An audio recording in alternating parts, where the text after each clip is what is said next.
Welcome to Weekend Wisdom by Creating a Family.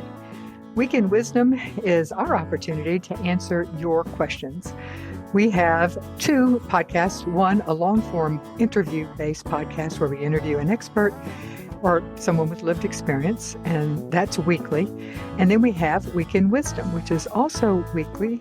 And this is where it's a short form, 5 to 10 minutes, where we address one question per episode. Send us your questions, please, to info@creatingafamily.org. Okay, let's jump into this week's question. This is from Jen. She said, I will ultimately decide on whether to try induced lactation to feed an adopted infant on other factors, but I would like to make my decision with my eyes wide open. I like my breasts as they are, but I have been told all my life that pregnancy and breastfeeding can change the breasts and make the breasts saggy and the nipples larger. Do adoptive parents who induce lactation suffer from similar issues? I have also heard of mothers who have entered a depressive state during breastfeeding. Can you outline any other negative effects of induced lactation? Well, Jen, you're right that pregnancy and breastfeeding can change your breast. For some women, their breasts return to their pre-breastfeeding shape and size after they stop breastfeeding, and for others, there's a permanent change. But breast shape changes, including sagging and nipple changes, are just as likely to be caused by aging, genetics, and weight gain as to be caused by breastfeeding. You specifically ask if adoptive moms have similar issues. I haven't heard of any specific research on this, so I can only share my opinion, so take it for what it's worth. I would assume that the impact on the breast from adoptive breastfeeding would be less because most women who have not previously breastfed are not able to produce enough milk to supply the needs of the baby. Thus, it would seem to me that her breast will not undergo the level of engorgement. If she supplements with a bottle, her nipples will also have less, for lack of a better phrase, wear and tear. So it seems like you would have less impact on the nipples as well. And the relationship between breastfeeding and postpartum depression is complex. And honestly, I don't think it's fully understood.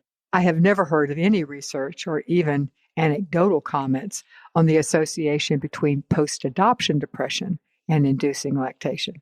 For postpartum depression, some studies suggest that breastfeeding can reduce depressive symptoms and lower the risk, while others suggest that breastfeeding difficulties can increase the risk of postpartum depression.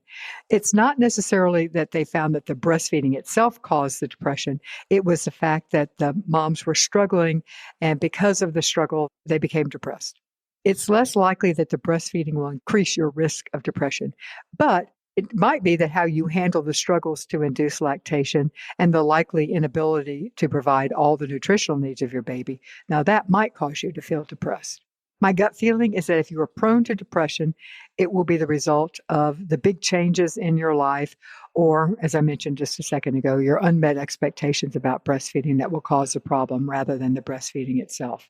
And let me share two last final thoughts. First, you need to know that inducing lactation is a lot of work, and it often requires that you take medication to stimulate milk production. And as I mentioned, most of the women who have not previously breastfed are going to need to supplement with formula.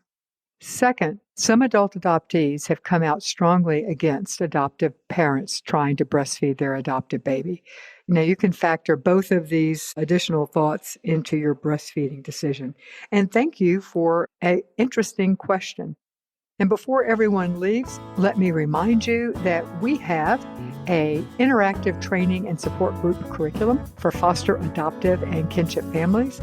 You could get more information at parentsupportgroups.org. There are 25 curriculum, each on a separate topic. They're turnkey, they're easy to use, they are high quality. They can be used as a training or with a support group. So check it out at parentsupportgroups.org. And thank you for listening to this week's Weekend Wisdom. If you like it, please tell a friend to subscribe to the creatingafamily.org podcast. And I will see you next week.